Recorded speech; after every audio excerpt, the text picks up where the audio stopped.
Protesters clashed with the PNP personnel as President Aquino delivered his final State of the Nation address. Mon will tell us why, live. Yes, Mon.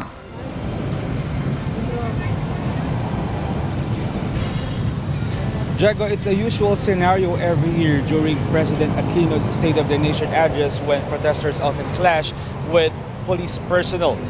But the militant groups are determined to go near and even enter the Batasang Pamasa complex where the SONA is usually held.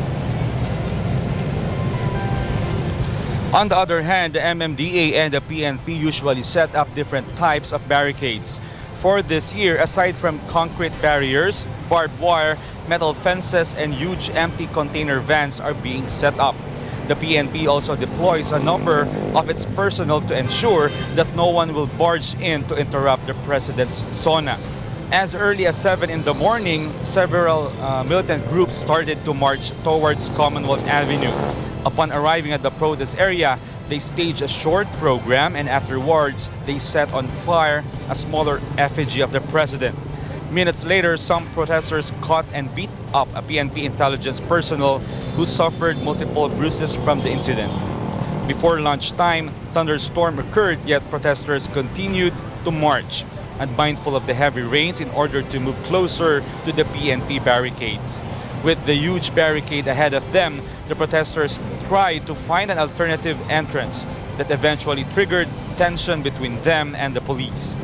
Both sides acted against each other. Protesters tried to push the container vans in order to go through the other side of the road. In response, police personnel used water cannons to push the protesters backward to the rally area. In the afternoon, a large number of activists arrived in the area despite occasional rainfall. This time, the militant brought an effigy of the president sitting on a replica of an MRT train. After the program, the activists attempted for the second time to go across the huge barricade, but they failed to subdue the PNP personnel. Finally, the effigy was burned simultaneously as President Aquino delivered his final State of the Nation address.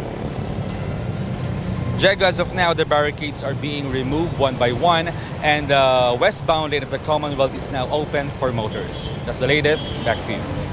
Thank you, Mon reporting live from Commonwealth Avenue.